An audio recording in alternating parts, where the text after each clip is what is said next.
Is Zsófi Shuba, and this is my colleague Dora Kovács, and we both work at the U.S. Embassy, specifically at the Public Affairs section. And before we give the floor to our Civil Affairs team, we just wanted to very briefly share with you some opportunities for high school students, because we think that you might be interested in some of the programs that the embassy has to offer. So I hope that Anna will share with you all the websites of the programs that I'm going to mention today. So the first program that I wanted to talk to you about is the Youth Council, which is how I got to know Anna, because the embassy has a program in which we're looking for young Hungarians between the ages of 15 to 25 to come and join the embassy for a year and work on different youth-related projects. So I think this is a really cool opportunity because you get to work on some projects, implement some ideas that you have. The embassy provides financial support for the programs and for the membership. And then also this student council or youth council acts as an advisory body for the embassy. So members will have the opportunity to meet with diplomats at the U.S. Embassy and chat with them regularly about youth-related issues, about things that are important to you as well as the U.S. Embassy. So the applications, we are now accepting applications until November 7. So you have almost a month to apply.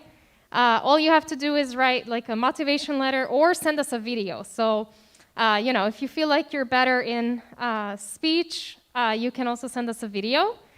So if you go on our website, the U.S. Embassy Budapest website, and you search for Youth Council, you should be able to find the details of the program. But I'm sure that Anna will share the link with you. And if you have any questions, feel free to come and talk to me after this event, or reach out to me, or ask Anna because she has, you know, firsthand experience about the program.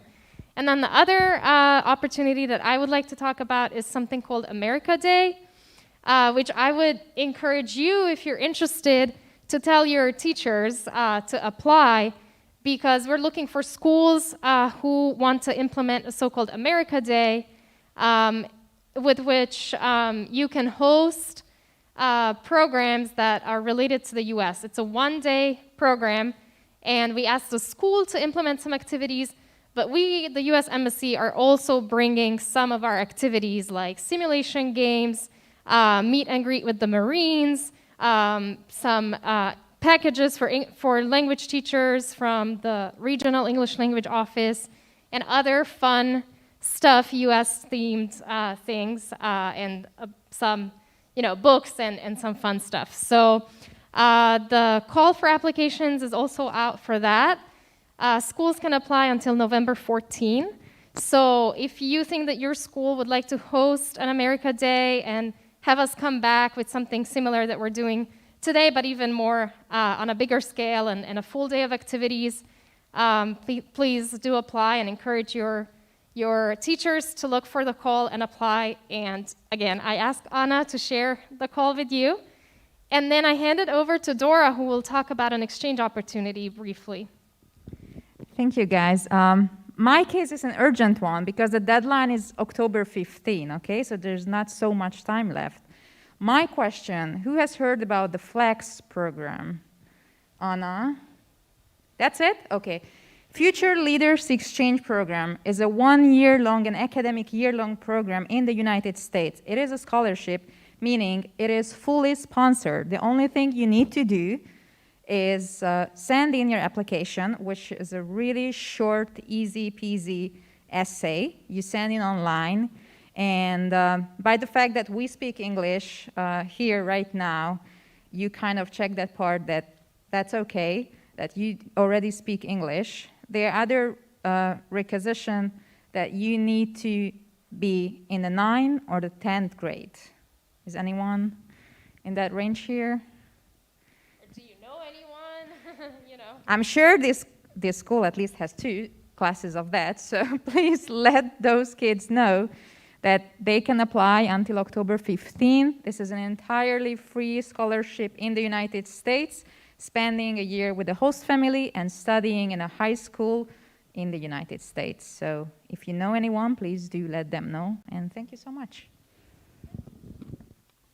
So we will hand the floor over to the Civil Affairs team, and huge welcome to them, and thanks to them for coming out here. And then enjoy the presentation, and we hope that we continue the discussion afterwards. So the floor is yours.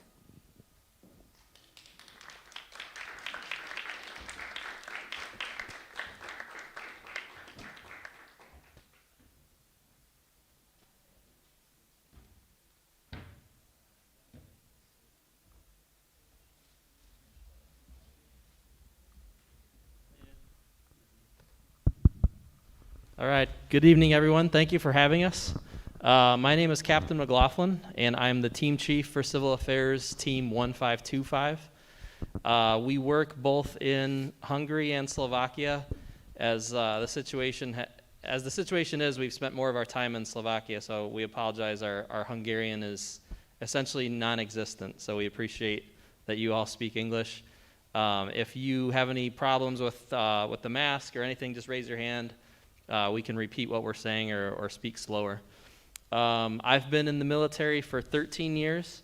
I've only been in civil affairs for the last 2. These other gentlemen up on the floor here with me have spent a lot more time in civil affairs.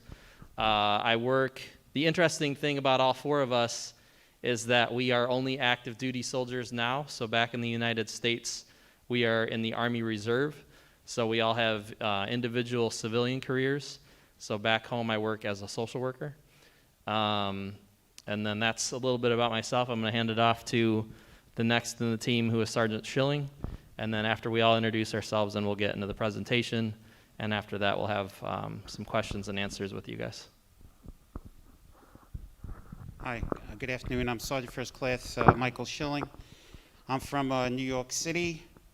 My full-time job back home, I'm a retired New York City police officer. Now I work for the Veterans Affairs Administration. And I've been in the Army Reserves about 30 years. When I go home, I'll be retiring. I'll give the... This working? Thank you. Hey, good afternoon. I'm Staff Sergeant David Farr. I've actually been in the U.S. Army for 15 years. All of which I've been in civil affairs. This will be my 3rd mission with the United States Army. We've done NATO and U.S. missions across the world.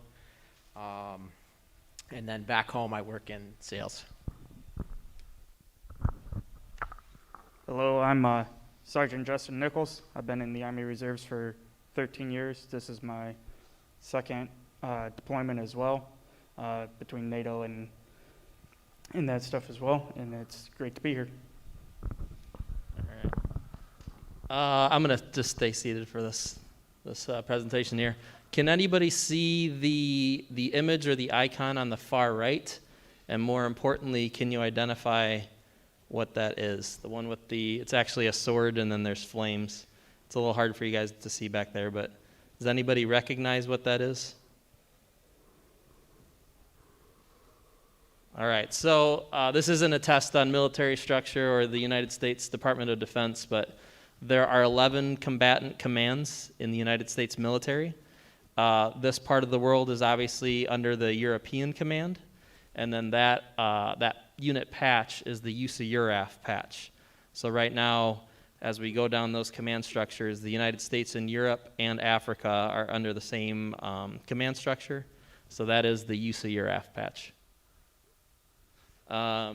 This presentation is just going to be a little brief introduction and kind of explanation for why we are here sitting in front of you, and then kind of give you a little background on what the North Atlantic Treaty Organization is and what we do. Another question would be, so there's obviously the picture up there on the presentation with us in our dress uniforms, but does anyone want to volunteer a guess for why we're sitting in front of you as United States Army soldiers, not dressed like a soldier?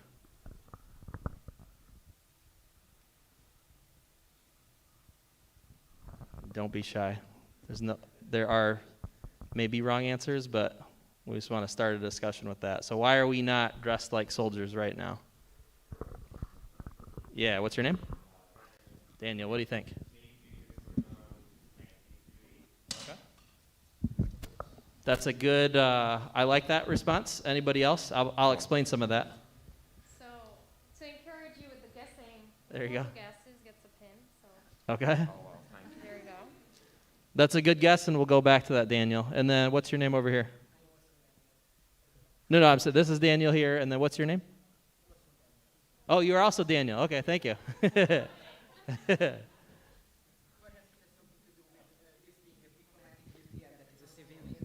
Okay.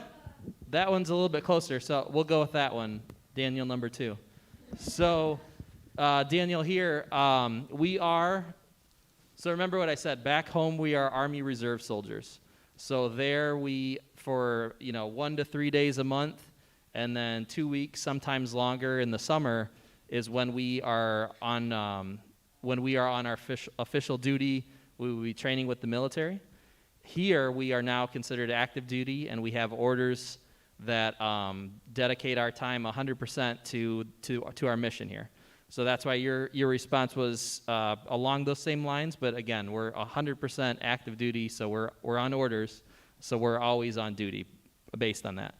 And then Daniel over here, you're a little bit closer because there is, for us to be in your country, there has to be what's called a letter of agreement between your country and the United States. And that kind of spells out and stipulates what we are allowed to do, when we're allowed to do it, and how we are allowed to do it. So there is a very specific variable there that when we are in our military uniform, or if we were in a military vehicle, if we had weapons, there would be a lot more restrictions on our movement. So that is why we're here in our civilian clothes, because if we were in uniform, we would essentially have to have a Hungarian Defense Force escort with us. So that's why, again, your answer was a little bit closer. Do we want to throw out, what do we think? Yeah. Are you guys familiar with what an MRE is? We brought a little swag for you. Yeah. So come get it, Daniel. What's that? Military rations, yeah. Can I toss it? Can you catch? Do you know what it stands for? Nice. Do you know what it stands for? No? I know what he is. Okay. All right. Yeah, back there. What does it stand for? There you go. We'll hold on. We got a pin there. But yeah, you're right. A meal ready to eat. All right, so let's get in to the presentation here. There we go. Actually, does anyone know when NATO was founded? Go ahead. 1949. Did you see it? I just know it. Okay. It was, yeah, you're correct. 1949. Yeah, we'll get to it. Do you know how many nations joined originally? Anybody? So I'm sorry? No, there was 12 signatories originally. And then does anyone know how many countries are in NATO right now? Anybody want to guess? No. No, you're thinking more probably the United Nations. NATO is much smaller. Anybody?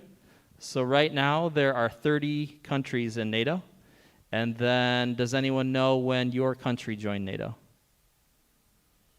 Daniel's answering all of them. 1997. No? Anybody else want to guess? He's close. He's 2 years away, so you can guess which direction. Yeah. 1999. Perfect, yeah. Hungary joined with the Czech Republic and Poland in 1999 to NATO. All right, so we said it was founded in 1949, and those are the 12 original countries that joined. And then, like I just said, Czech Republic, Poland, and Hungary all joined in 1999. So essentially, the following World War II, the NATO was established as kind of a counter to the threat at the time that the Soviet Union posed in this part of the world. The intention of it was to safeguard the freedom and security of all its members by political and military means, which is one of the more important aspects of NATO, that it's not simply a military alliance, that there is a heavy political component to it. The founding principles are individual liberty, democracy, human rights, and the rule of law. And the three core tasks that NATO has is collective defense, crisis management, and cooperative security. So a good definition of NATO is that it not only helps to defend the territory of its members, but also engages where possible and when necessary to project its values, prevent and manage crises, stabilize post-conflict situations, and support reconstruction. So that's when you look at those three core tasks of collective defense, crisis management, and cooperative security, that NATO is not just simply a military entity. Does anyone want to volunteer a guess on what the consensus principle would be?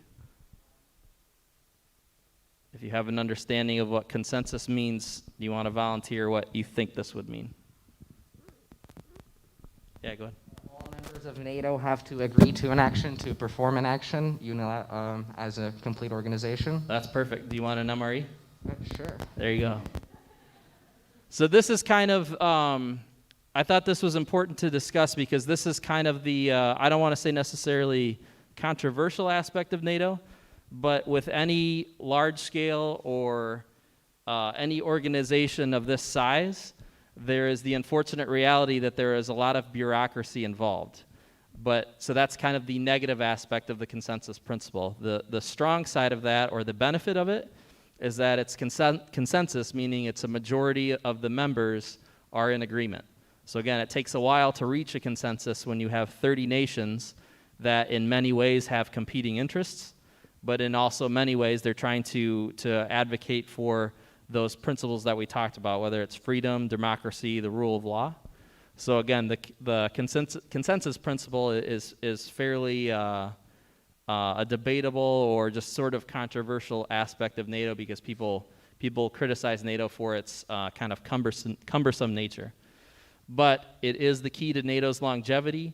To date, it has prevented any type of large-scale crisis, which was, again, its purpose of foundation. And the consensus decision-making means that there is no voting at NATO. It's the Secretary General who is in charge of kind of moderating this entire process. So consultations take place until a decision that is acceptable to all is reached, which in practice means that any member country, no matter its size, can veto and offer its perspective on NATO decisions. It also means that a unanimous NATO decision represents the collective will of all member countries, and in general, the negotiation process is rapid since member countries consult on a regular basis and therefore often know each other's position in advance. So it's the sole basis for the alliance, and it applies to all bodies and committees. Does anybody want to volunteer any questions right now on that one, or should we move on? All right. So collective defense, which would be considered one of the foundational principles or the heart of what NATO is about, and collective defense is articulated in Article 5 of the Washington Treaty, so signed in Washington, D.C. in 1949. And what that means is it's an attack against one ally is considered as an attack against all allies. To date, the 9/11 terrorist attack in New York City is the only time that this principle has been placed into action. And so it's the only time that it's been succinctly applied, but there have been occasions throughout the world, such as in Syria and in the wake of the Russian-Ukraine crisis of recent years, where NATO has taken collective defense measures. This is what we'll talk about later on in the presentation here, but NATO has standing forces on active duty that contribute to the alliance's collective defense efforts on a permanent basis, and the four of us are obviously one small aspect of that in application. All right, so the United States forces in Hungary, as I mentioned, that's the role that we have. The next slide talks about Atlantic Resolve. But our purpose here is readiness, lethality, and interoperability. So what that means is that we're training with your military in order to improve our ability to perform our functions, which involves both military measures, and then on the last slide, again, we talked about crisis management.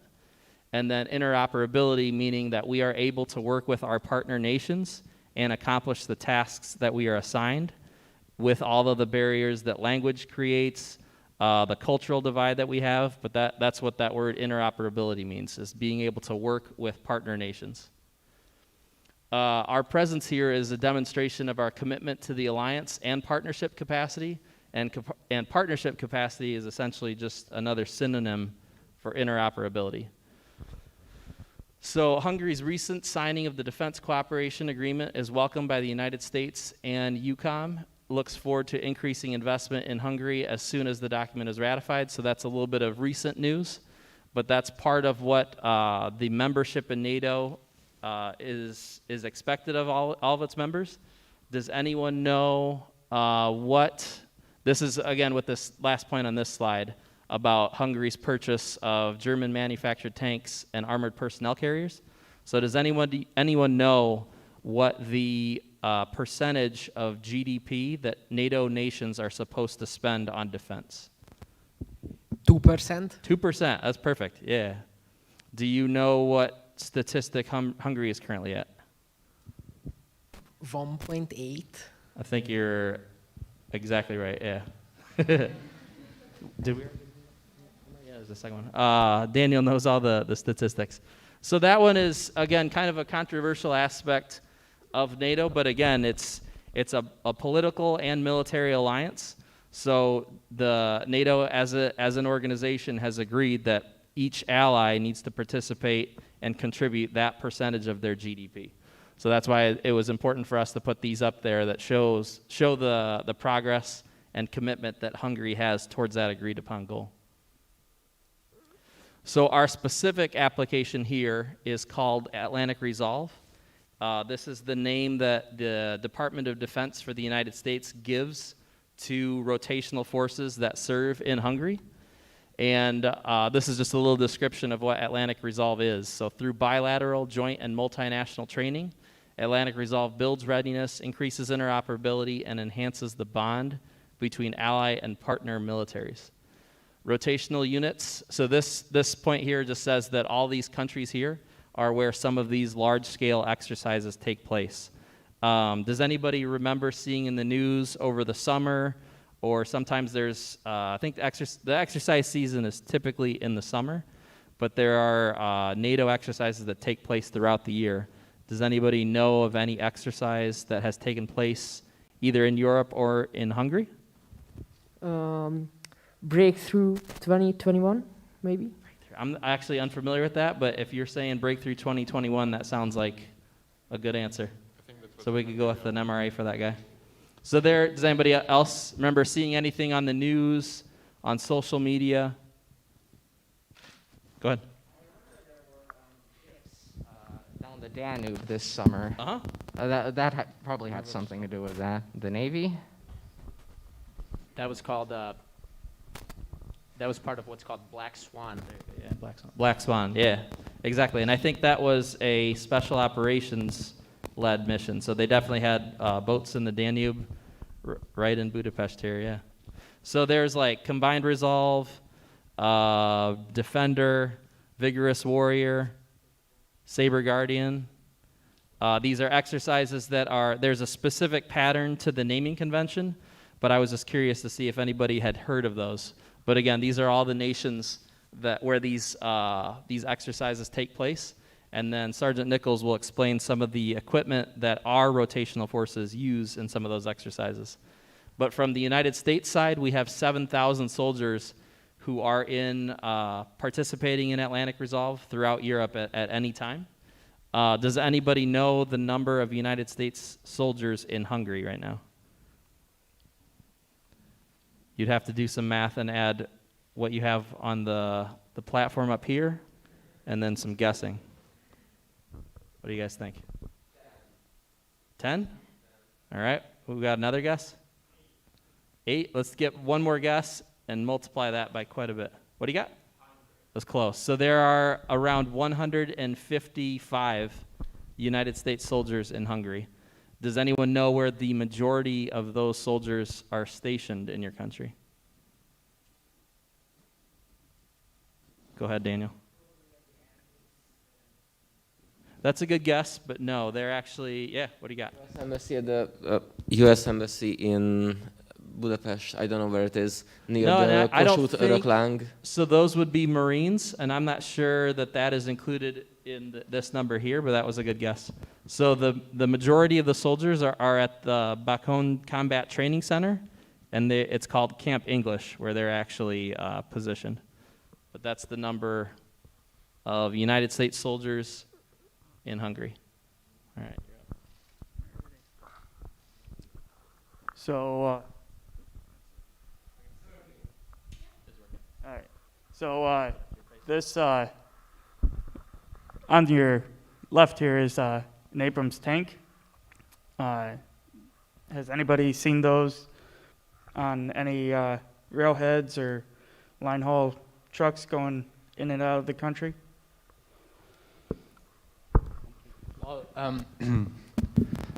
I don't know. Around, I think 2.5 years ago, we were traveling back from Wien by bus, and just after crossing the border, I looked out in the window of the bus, and there was the barrel of a tank facing to me, and there was a whole truck that was transporting around 7 tanks, I think. Yeah. Yes, but also helicopters. I remember that too, and there were also helicopters on this caravan. Okay. So going with that, so those were just being moved from one location to another location for training purposes and being stationed throughout the NATO alliance here. And then on your far right here, you got a Bradley fighting vehicle. Does anybody know the difference between the Abrams tank and the Bradley fighting vehicle? The Abrams being actually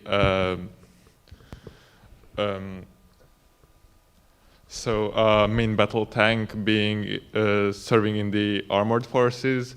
On the other hand, the Bradley is an IFV, which is meant to support the infantry.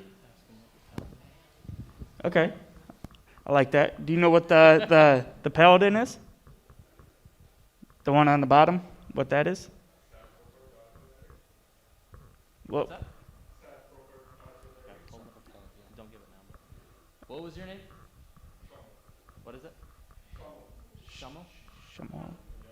Shamo. When we're done, we have. Thank you. When we're done, we have something different for you. All right? Because those are spectacular answers.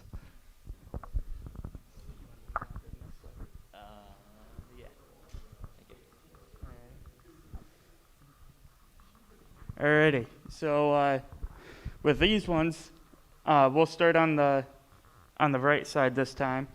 Has anybody seen any of those flying around? You know what that is? It's a utility Black Hawk. UH-60 is what it's commonly known as. This one is just a medical one. In the summer, there was a exercise where right here in Budapest where a helicopter landed for a little bit. And then on your left side is AH-64 Apache, an attack helicopter. And then on the bottom here we have a cargo helicopter 47 Chinook.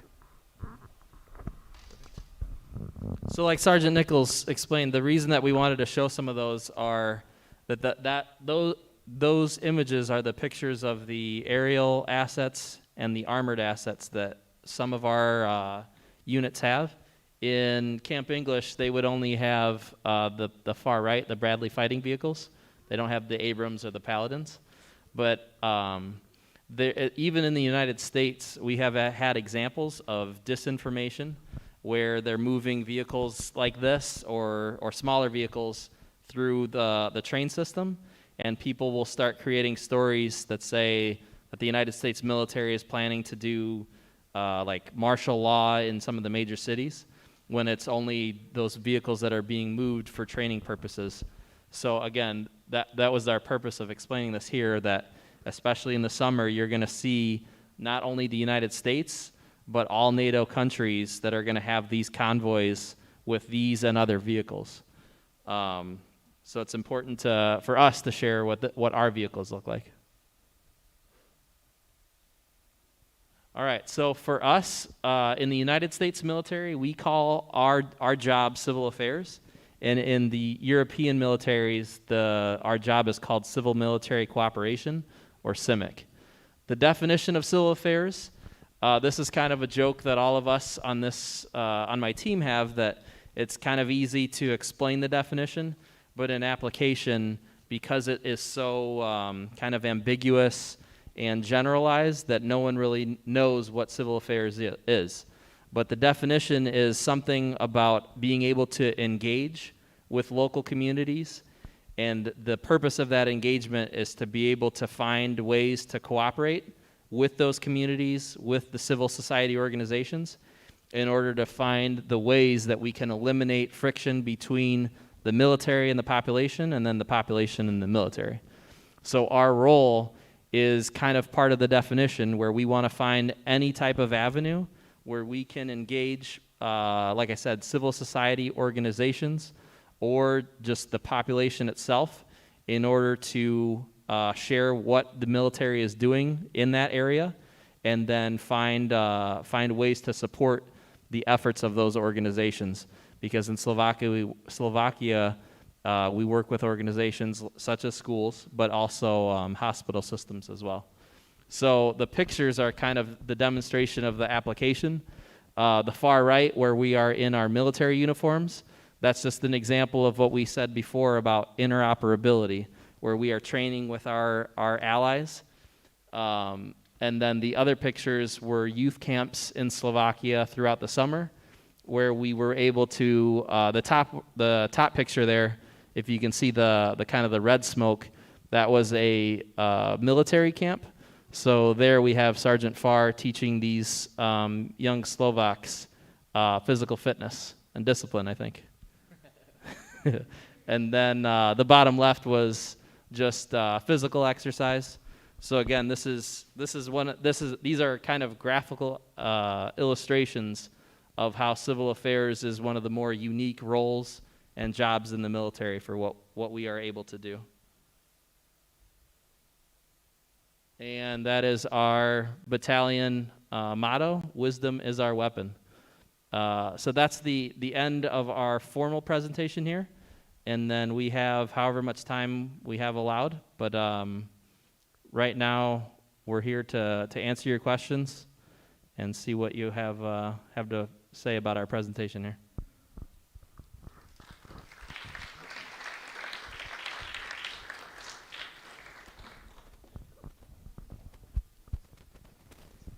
I don't know whether this works.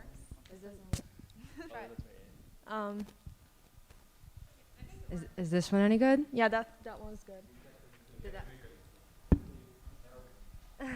Yeah, okay. Szóval én leszek a magyar nyelvű moderátor, hogyha szeretnétek inkább magyarul feltenni kérdéseket, akkor szívesen lefordítom, de alapvetően angolul fog zajlani ez a Q&A. And I'll be the English-speaking moderator. So thank you so much to the Civil Affairs team for coming today, and thank you so much to Zsófia Suba, who made today possible. And we thought we'd contribute by gathering a handful of fun facts about Hungary that aren't super well known and we thought would be interesting to non-natives. So if you want to start the list, maybe? Yeah, so we've prepared 5 things. The first one is that the Balaton, famous for being the ultimate Hungarian summer vacation spot, is a popular destination in the winter too. So there are many beautiful trails around this area, and it's possible to ice skate on the lake sometimes too, so it's definitely worth visiting. And the second one is that the Hungarian prom is called Szalagavato, and it's celebrated at the end of November. And there's always a waltz, so it's quite formal, and it's traditional for parents to dance with their children. And the third one is that unlike American students, Hungarian students have an end-of-year exam in their senior year called érettségi, and the results on this exam determines which colleges they can attend. That is true. So I've got two slightly different ones. Mine is that the first McDonald's in Hungary was opened in 1988. Of all the McDonald's in the world, this would see the greatest number of customers in the subsequent year, serving 245,000 people in August alone. At this time, a Big Mac cost 43 forints. Today, it costs 900. And the last one, there are Hungarians who don't know this. I mean, I was only told last year, but there is an odd Hungarian superstition around clinking beer glasses. I don't know who knows this one. But according to the legend, when the 1848 Hungarian Revolution against the Habsburgs was defeated, 13 Hungarian generals were executed, with the Austrians clinking their beer glasses after each execution. Very bad taste. After this, Hungarians vowed to not cheer with beer for another 150 years. This time has passed, but it's still a custom, and many do observe it. Questions are open. We've prepared a couple too, but I'd like to hand it over to the audience first if there is any pressing matter that someone would like to ask. Yeah, and please ask for the microphone. So, if someone wants to ask. Not right now. Great. There's a question there, yeah. You mentioned at the start of your presentation that these values of NATO are very important to membership, but I'm sure everyone in this room is aware that there have been some authoritarian developments in Hungary, and has that caused any sort of friction in the organization? I'm glad that we started with an easy one. That's why I waited. I mean, there would be a threshold that, because if any organization wants to maintain its credibility, there's going to be a threshold of acceptance of whether it's authoritarian leadership or the what that government is actually doing. It undoubtedly would create friction, but again, that it demonstrates, in my mind, the power of the democratic ideals that each nation has, that there aren't occasions where they are being removed. So again, I don't think that they're reaching those thresholds, but undoubtedly it would cause friction through any member that has those kind of pendulum swings in their elected leadership. One country that authoritarianism was Turkey. They had a coup, and the president was kind of wanted to buy Russian radar and stuff like that, and that was a problem with NATO. But as far as Hungary, there hasn't been any issues. I see, thank you. My question is a little easier to answer. Do you have any useful routines or habits that you picked up from your time in the military, like morning routines and such?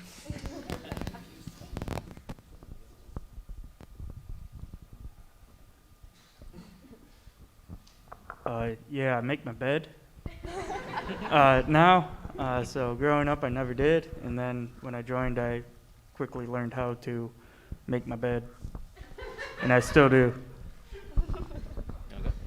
We also tend to be really early risers, some of us. There's a saying in the Army that we accomplish more before 9 a.m. than most people do in their entire day. So we tend to rise at 0 dark 30. What do you do apart from make the bed in all that time? Say that again? What do you do apart from making the bed in all that time? Like a genuine question. What does a military morning routine look like? Here, I don't know that there's actually a routine. I don't think I've had one day that's been exactly the same, but every day presents its challenges. You kind of indirectly answered that question. Yeah. Well, you kind of called us on, so you are up all this time. What do you do at this time? And sometimes we don't do much, but we're up. So sometimes we're not as efficient, but in the military, it's the lesson is discipline. So it's creating a structure and a schedule so that ideally you would be efficient with your time, but sometimes the military has a bad habit of wasting some of that time. But again, at least we're up before everybody else.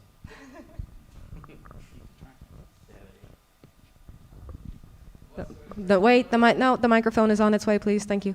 What's your impression of Hungarian soldiers in general? How are they different than US soldiers? So I actually worked very closely throughout the exercises over the summer called Defender 21 with your Hungarian military and our CIMIC civil affairs counterparts, and was thoroughly impressed at their professionalism. But they've also been involved, your country has also been involved with a lot of the same NATO missions that we have, so they have vast experiences in your ranks as well. So I've been thoroughly impressed. They've also been in Afghanistan, Iraq, Kosovo with us, so they're pretty highly trained, small but highly trained, good equipment.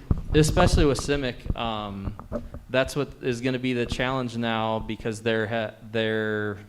we have had those shared missions in Iraq and Afghanistan and Syria. So again, with what I kind of joked about, where civil affairs and CIMIC are very unique applications of the military. So it'll be interesting to see how we maintain our proficiencies moving forward. But as my team has said, we have been very impressed by the professionalism and standards for the Hungarians that we've interacted with.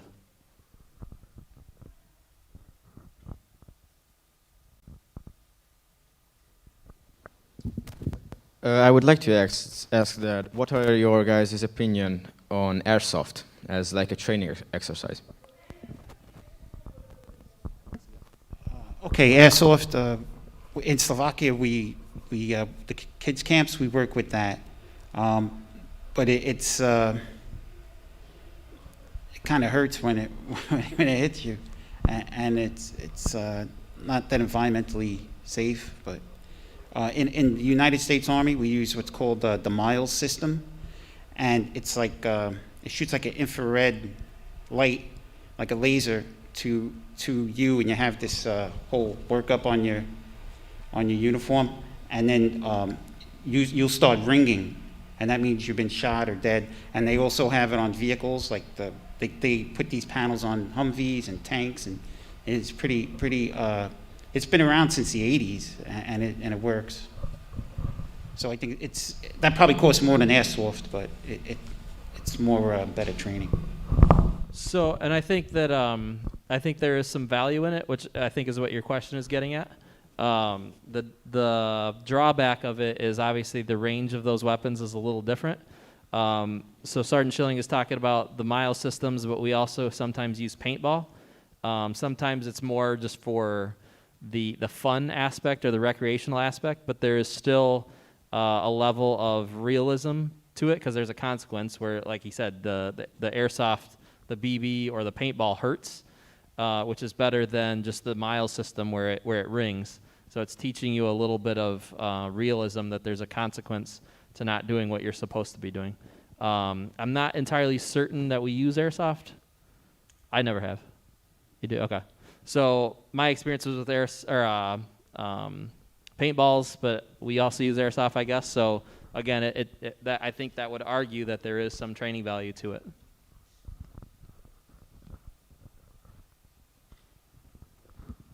My question would be that playing with guns is probably great fun, but do you think that these youth camps that are especially made by the military is a bad influence on kids by making war out as a game?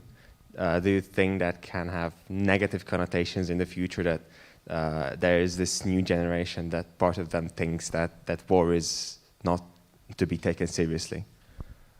Well, the youth camps that were with the military that we did in Slovakia were run by the chaplains, and it really didn't have any no military tactics, no uniforms. It was more like exercise, and a lot of them were the soldiers' children, and it was more of an exercise, get into nature. It didn't talk about tactics or any kind of violence. Like I said, it was run by the chaplain, so it was I mean, you wouldn't even know it was military unless you saw us there. But they did have the airsoft and they did target practice. That was it. So I think I like that question. So we had the airsoft weapons. I think the argument against it was, and it's the same with weapon safety in general, that when you're exposed to it with someone who is trained, who understands and appreciates the gravity of what that is, which is an instrument of violence, potential violence, you have someone who's teaching you that the basic safety elements, so not just treating it like it's a toy, particularly if it is an airsoft rifle. So you are gaining an appreciation for the power of that. When we kind of move beyond that to what you're saying, where airsoft then becomes kind of what was the words that you used? How did you phrase that?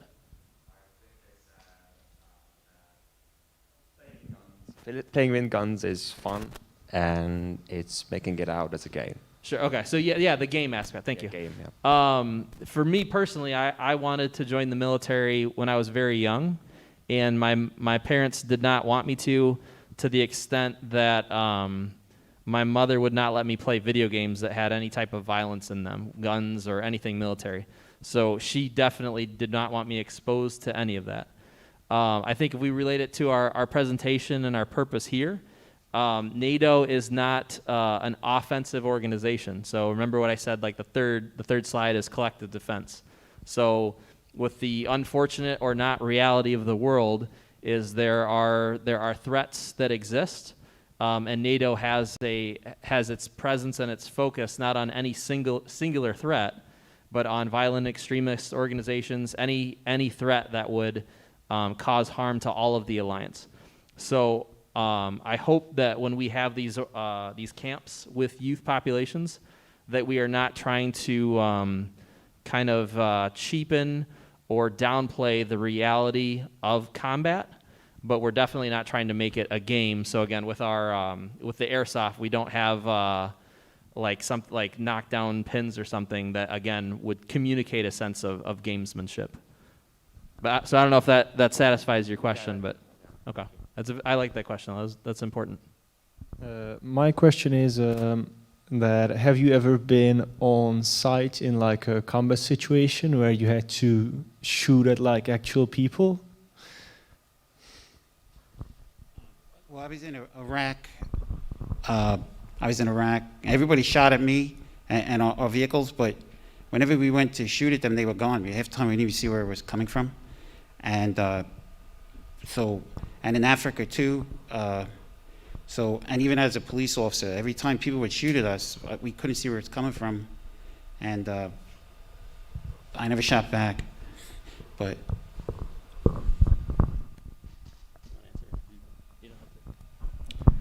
I think all of us here have deployed in some sort of application to a combat zone and been exposed to, at least to some extent, to what you're referring to.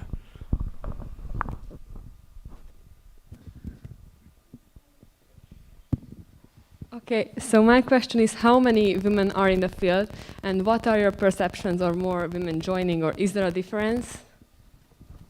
So in the military or anywhere specifically, just in the military? Yes, both in the military and in the field. Okay. So that's a pretty common question. So I think the statistic was somewhere around 14% right now in the United States military are female. The recent developments is within the last 5 years or so. Each branch has at different times opened up professions or jobs to women, to the point now where a few years ago it was combat arms, so like infantry was opened up to females. And then most recently, the special operations community has opened it to females, and there have been females that have passed the training standards to have a ranger tab or to go through special forces training. But like I said, 14%. So right now the vast majority in the military are men, but in our military there's more and more opportunities for women to serve in every branch that's open to men. And I think you also said about the value of women in the military. In Afghanistan specifically, we had what we had called like female engagement teams that were meant specifically to engage with the female population, where I think, as you know, that they were somewhat marginalized in that environment, and they were very, very effective. Okay, so my question would not be closely military, but weapons related. So as you are military and police involved, what are your views on the European more weapon kind of restricted restriction of guns, and the American style of more like a household tool kind of regulations of the guns? So what do you think about, what is your opinion about this kind of laws, I would say?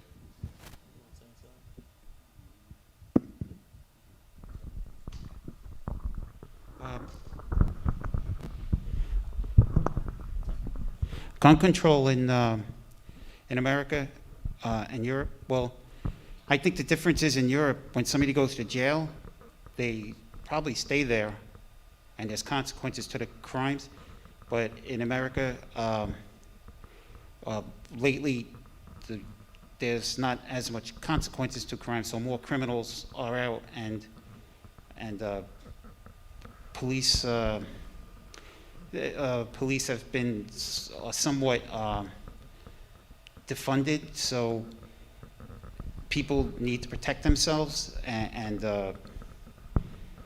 if they have a weapon, they could defend themselves in case a circumstance like we had a Hurricane Katrina in New Orleans where people were on their own pretty much, and if you had a weapon, it was a lot safer.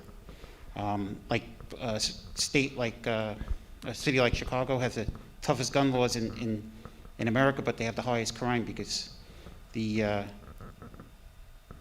legal gun owners can't get a gun, but criminals can get a gun. So Europe has good gun control, but again, it has to go along with the criminal justice system. If people stay in jail, then you don't need firearms. So you're asking about our opinion on where your view is the U.S. views gun ownership as a household tool versus Europe. In my experience with those that I've spoken to, it's strictly for military applications or hunting, and not much outside of there. Whereas in the United States, your view is that we have them as a household tool, and I think I would concur that we do have quite a large population of those in the United States that do own guns. As far as my specific opinion on that, I'm not sure. I outside of the U.S. military, I'm a big time hunter, so I obviously use them for the application of hunting, but I'm not sure specifically how my opinion is on the difference between Europe and the United States.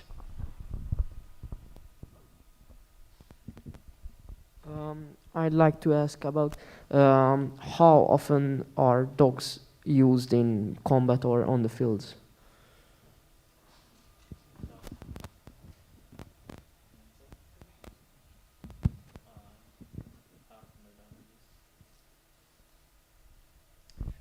Typically, you'll find the dogs used with your military police detachments, whether they're searching for some sort of explosives or something like that, like the entrance to the bases.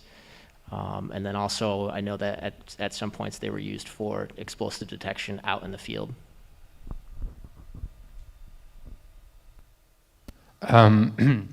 So you mentioned that you've been in the reserves for around 15 years, or most of you have been before actually being deployed. First of all, what was the military like when you were in the reserves? Were there any tasks that you had to do, like maintenance of your skills or anything like that? And what changed, and how did you come to be deployed and come out of the reserves, if that makes sense? So In the United States military, we have there's 6 branches, and then each branch has different components. So for the branch of the Army, we have the National Guard, the Army Reserve, and the active duty.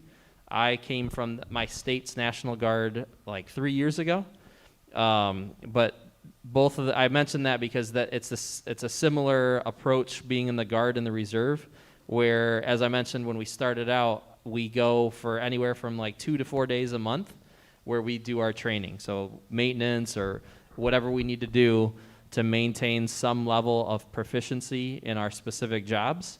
And then in the summertime, there is anywhere from like 2 weeks up to a month or sometimes longer, where again, in order to maintain the same standards that the active duty has, that is when we try and fit all of those requirements to get to that level of readiness. When you ask about how specifically did we get here and be deployed, for us, it's a little bit different now. When during the time of Iraq and Afghanistan, it was less of like a personal choice. It was more of these are your orders and you will go. But now with Atlantic Resolve, it's a little bit of a different scenario where most people can volunteer and choose to serve on these deployments. So that's how we're sitting in front of you. All of us said that we had something to contribute to this mission, and that's how we're here. And before you came, were you told that you were coming specifically to Slovakia and Hungary, and you chose these 2 countries, or were you just told that you were going somewhere and went? It was the second option. So there were some people that had previous experience or language skills, in which case they were placed in areas in Europe where they would be better suited. But for the 4 of us, we didn't have that opportunity, so we volunteered, and we were told that we would be in Slovakia and Hungary.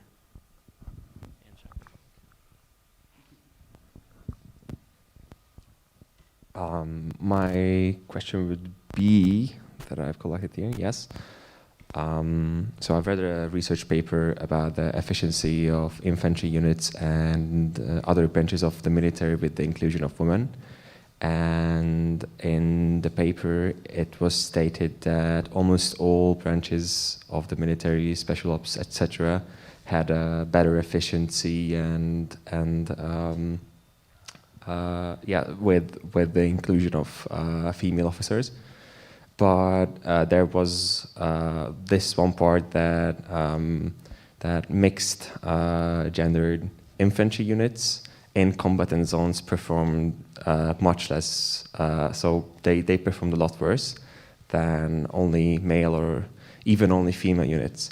Do you think it's necessary, or do you think that some efficiency should be sometimes sacrificed for this, for inclusivity?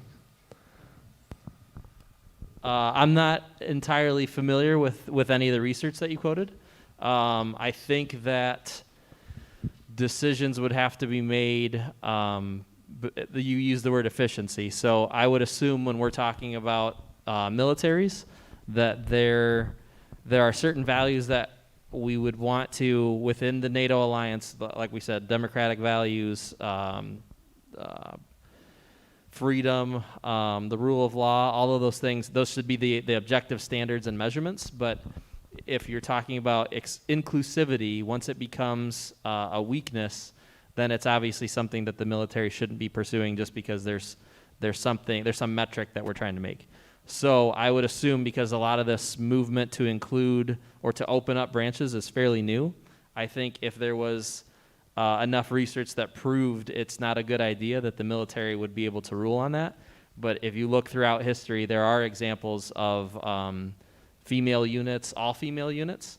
So I don't think that, again, I'm not familiar with the research that you quoted, but if it was proven that it's not a good idea, I can't imagine that a military would purposefully put into place an idea that wasn't working. my question would be a more procedural one. How much does a presidential transition affect the diplomatic missions? Because obviously they appoint new secretaries, ministers, but does that filter down all the way to specific embassies? So that's a really good question. I thought you were going to say filter down to us. So I would start with that because we're obviously human beings that have political opinions. But when we wear a uniform, or even when we're not wearing our uniforms in the context of being soldiers, we represent the United States. We don't represent our personal values. But you're right, when there's a change in an election, there's away from a microphone, we all have our own political opinions. When you start to move into like the diplomatic space, there is, I'm not sure the time frame, but the president issues their national security strategy, and that will create the whole trajectory or the whole direction of every other level. So then that's going to impact ultimately the embassy and their integrated country strategy.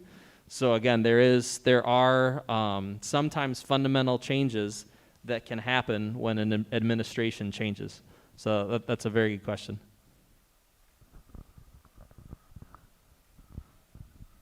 There were 3 questions submitted ahead of time, so if you don't mind, I'd take this opportunity to ask them. The first one was that what is the biggest misconception about the military? Another easy one, I know.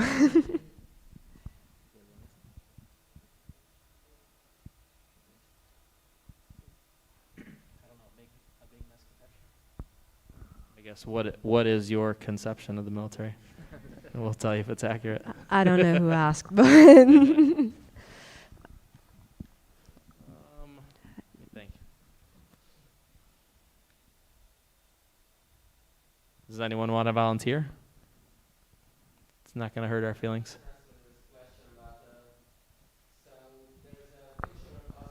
Good sir, the microphone is on its way, please.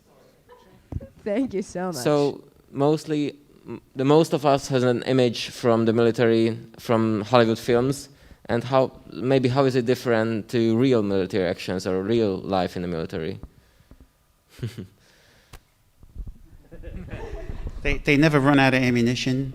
They're always shaved, and everybody's all good looking, and nobody goes to the bathroom. Or the leaders are like John Wayne and I don't know if you guys are young, don't know who that is, but it's everybody's and we always win, and the reality sometimes it's like that, but other times it isn't.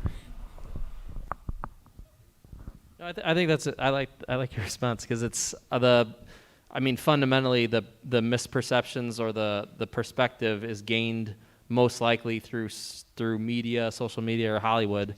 So, and it's often a misrepresentation of what's going on. And I think it relates to your question about becoming a game. And so it's important to understand what the realities the military deals with, and that's why again I point to the fact that NATO is has a focus on collective defense, because combat is not something that the NATO is trying to create, because it is not an enjoyable reality. So maybe again, to reiterate what Sergeant Schilling is saying, that the misperceptions are that everyone is attractive and that nothing's ever wrong, when the reality is it's much uglier than that, unfortunately. Yeah, thank you. And then, do you want to ask one of the other ones? Because we printed these ahead of time to make sure we get to them. So the next one was, what is the most impactful project that you worked on?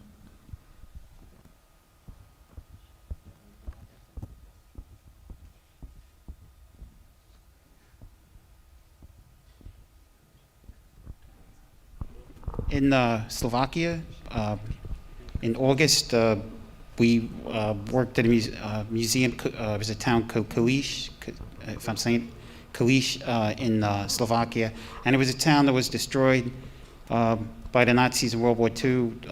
They burned it down with the people inside of it, and every year they have a ceremony, and we spent 3 or 4 days fixing up the area. It was like a bunch of burned out old houses, and we made it, cleaned it up and everything. And then they had a big ceremony there. The president of Slovakia was there, a whole bunch of dignitaries and VIPs, and that was really exciting. And then another thing we did was in Slovakia, we went to the animal shelter and spent the day, volunteered there and fixed up all the dogs, their dog houses, waiting to get adopted. And the dogs looked happy, and I miss my dog, and we play with these dogs. I think our whole deployment though is an opportunity for something that's substantive, because just something I would say profound, but being able to be in your community here at the school, of bridging cultural divides. So you having access to ask us questions like this, and for us to kind of cut through some of the potential misperceptions, because again, our countries are allies in a very important alliance. So these are the things that are important to my team here, to be able to participate in this deployment and this opportunity to be in your country. Would you say that that's the most rewarding aspect of the job? I think so, yeah, because that's the whole purpose of the PowerPoint says, the interoperability piece. So us being able to be with our ally nations' militaries and working together, and then again us specifically being civil affairs, of finding those ways to integrate in communities and find ways that we can cooperate. And I know you already touched on this, but did you always know that you wanted to work with something like this or work in this specific role, or did it just kind of happen? I'm not sure how to phrase that. How does one become a civil affairs officer? Well, 13 years ago, I wanted to enlist as, I think probably a linguist, but I found an email, before I left, I guess, but I sent an email saying, my ultimate goal is to be a civil affairs officer. So 13 years later, here I am, but it's taken a lot of very strange and unique turns. But does anybody else want to provide their response? I was in the infantry, New York Army National Guard infantry, for 10 years, and we were always in the field, always in the wood. It was always raining, and then somebody told me there was civil affairs, and they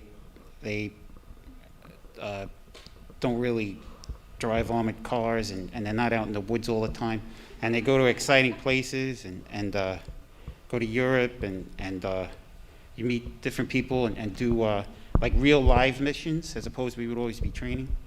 So I went there then, and it was good. I've been all over the planet with civil affairs. So what I like is, like, when in the regular reserves of the Guard, if you're infantry or armor, you do 2 or 3 weeks training. But with civil affairs, you do an actual mission where you could go to overseas, Europe, Africa, for 2 or 3 weeks and conduct a mission like this, or all kinds of stuff. Medical. If you're a veterinarian, like we have officers who are vets and doctors, and they go do medical missions all over. So it's a rewarding job. I'd say I took a path least traveled into civil affairs. Most people that come into the U.S. Army or into civil affairs don't join originally. They come from some different branch. As you can see, Sergeant Schilling and Captain McLaughlin here both had a previous career. I joined the U.S. Army at 17 years old, and at that time, I'd graduated high school. I required a parent signature for me to actually do something. And when I went to the recruiter, I said, I want to jump out of planes and do really cool stuff. And he's like, sweet, we have this really great job for you. And it wasn't civil affairs. So I went home and I told my dad about it. And being a former military vet himself in the infantry, he said, absolutely not, you're not doing that. So we went back and he showed me some more cool videos of other people jumping out of planes, and one of them was civil affairs. But there was a lot of interesting things involved with that, and it goes along with the mission that we're doing now. Looking back, it was probably one of the best choices that I ever made, was to come into a field like this. It's given me a lot of really great skills that I've been able to translate to my life back in the United States as well.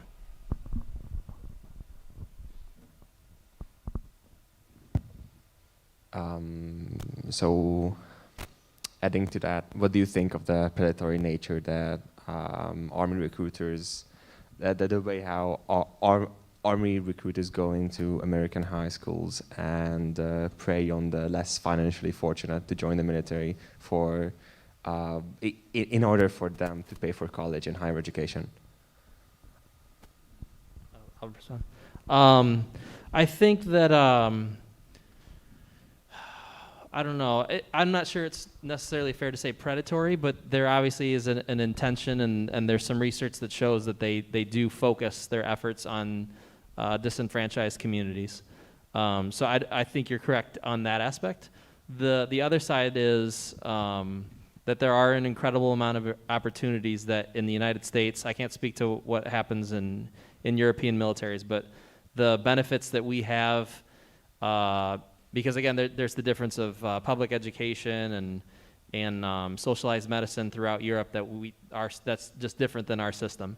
So you could then make the argument of, should you have to join the military to access those? But again, that's just the way that the American system is organized right now. So to your point, there are some concerns with recruiting efforts focusing on populations that don't necessarily have all those options. But the flip side is it is giving them access to ways to meet some educational needs, healthcare needs, and financial goals that they otherwise wouldn't have access to. So there's different arguments in there. Yeah, I agree with what the captain said. Like me personally, I grew up in a really rough neighborhood, Brooklyn, New York, and I don't know if you guys probably know Brooklyn, New York. There's some rough parts, and the recruiters came to the school, and I did the same thing. I joined at 17. My mother signed the paperwork, and I think the military is really good, especially if it's somebody who doesn't know what they want to do, because you could learn a skill, and you could apply it for the rest of your life. So I think it's good the recruiters come. And, I mean, why should they deny a school that's in a low-income neighborhood employment? I have to 100% agree with you on that, but I don't think it's fair to praise the military for correcting this fault of the United States system. But I think, yes, it does provide many perfect opportunities for these people, yes. No, sorry. That's fine. We're just, we have time for about one more question, maybe, or if you want to ask anything of the students here. It's a two-way dynamic.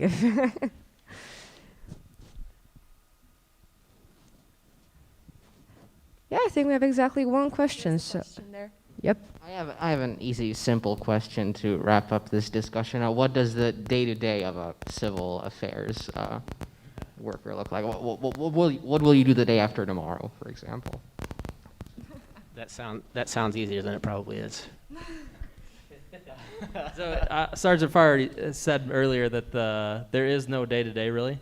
We're a little bit more than half of the way through, so we do kind of have a daily routine, but that alters significantly. For example, when we have to come, when we have a mission scheduled out. So when we come to Hungary, it's completely different because now we're living in a hotel for the week.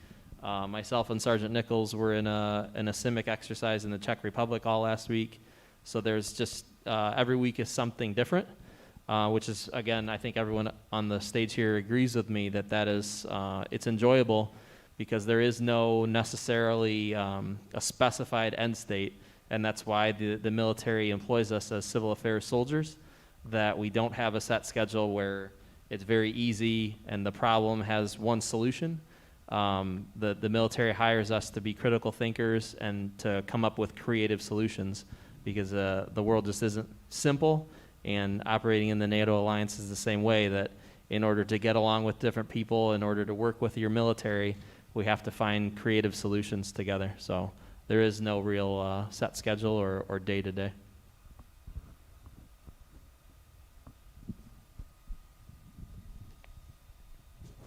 All right, okay.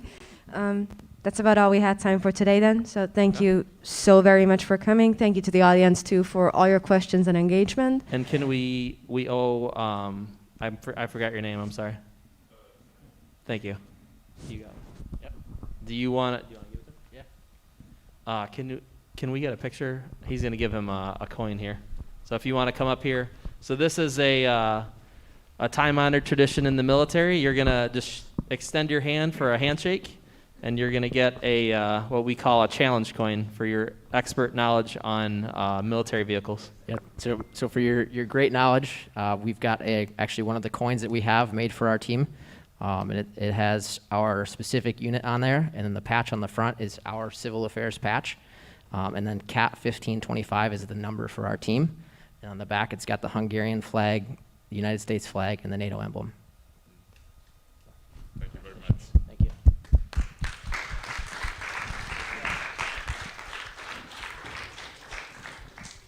Congrats.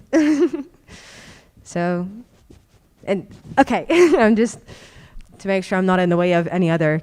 Okay, so once more, thank you so much for coming. I learned a lot today. I hope everyone else did too, and I hope we were able to tell you something new too. Thank you to everyone who was present today, and I think that's us signing off. Thank you so much. Thank you. Thank you for having us.